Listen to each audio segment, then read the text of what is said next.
It started, like these things usually do, with a photograph. I wasn't chasing a theory. I wasn't trying to prove anything. I was just killing time. 3 hours deep into a digitized archive of 19th century circus promotions I had no business being in. Sepia images, bold lettering, exaggerated claims, the usual. And then I saw it.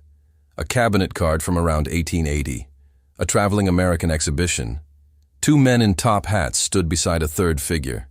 Except they only reached his chest. No stage. No obvious trick. No forced perspective I could confidently point to. Just a man, massive, disproportionate, and deeply unsettling in his scale. The caption read, "The celebrated giant, a marvel of nature, or the finest deception in showmanship." And that's where something shifted for me. Why were those the only 2 options? Why did the framing itself insist, before you even had a chance to think, that what you were looking at had to be either a biological anomaly or a hoax? Why was disbelief already built into the presentation? That question stuck with me.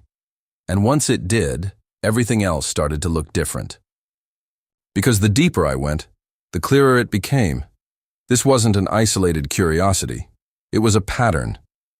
We've all inherited a certain narrative about the 19th century circus.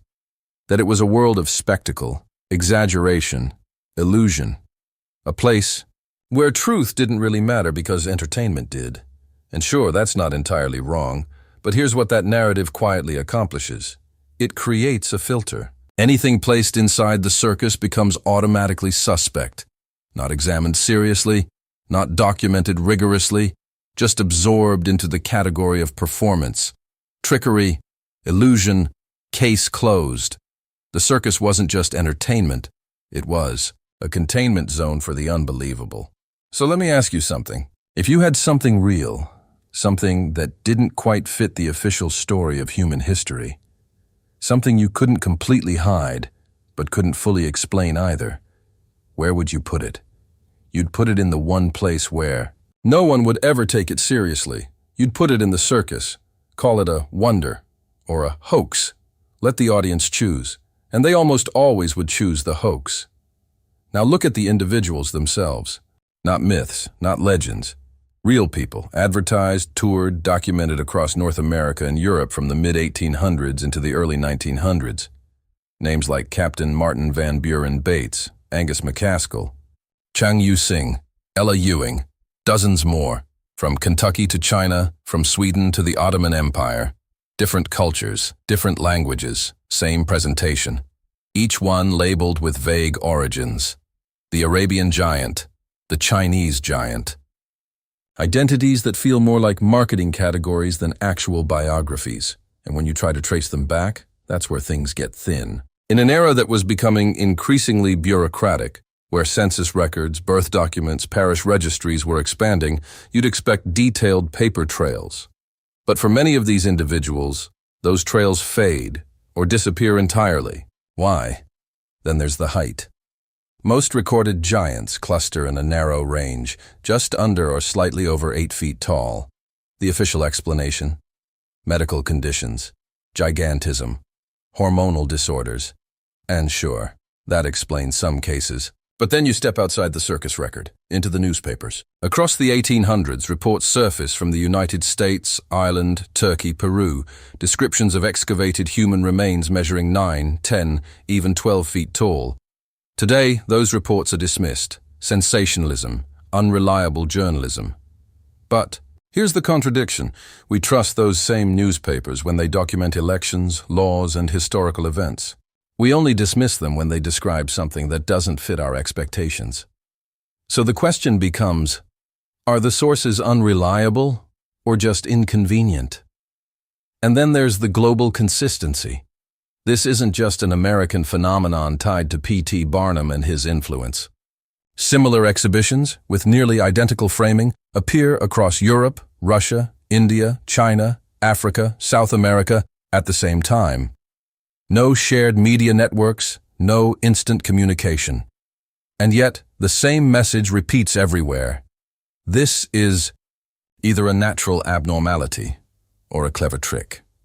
Nothing else. No third option allowed. Think about what that implies.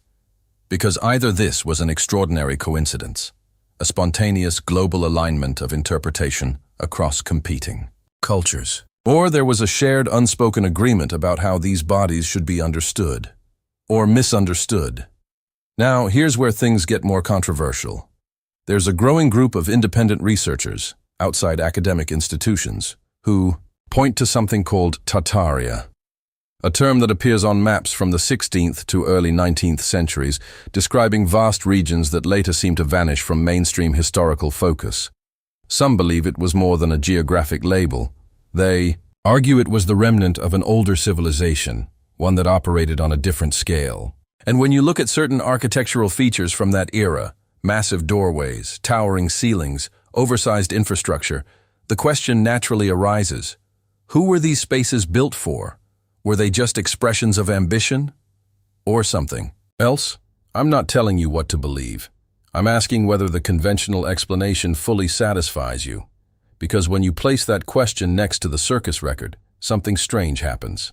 In the same period when much of this older architecture was being demolished, repurposed, or reclassified, roughly 1820 to 1910, you see a surge of unusually large individuals appearing in public exhibitions.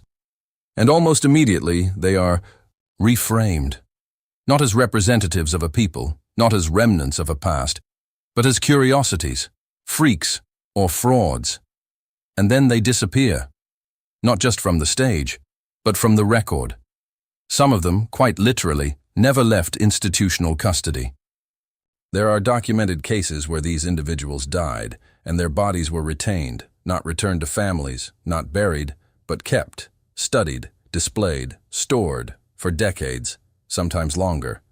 So ask yourself, what were they studying? What? Justified holding on to a human body for generations. That's not a clerical oversight. That's a decision. And decisions like that leave a very specific kind of silence behind them. Not the silence of missing data, but the silence of something deliberately left unspoken. Even the photographic record raises questions. There's a window, roughly 1845 to 1875, before photographic manipulation became standardized. In that window, some images of these individuals resist easy explanation. Not all, but enough.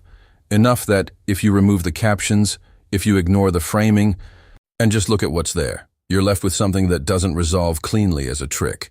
And yet every one of those images comes pre-labeled, pre-interpreted. The conclusion is given to you before you ever see the evidence. And slowly, by the early 20th century, it all fades. The circus giant disappears. The public exhibitions end. And in their place, a new system takes over. Modern medicine, institutional science, controlled research environments. The anomalous body doesn't vanish. It just moves. From public view into professional custody. From open curiosity into closed diagnosis. Gigantism, hormonal imbalance. Case closed.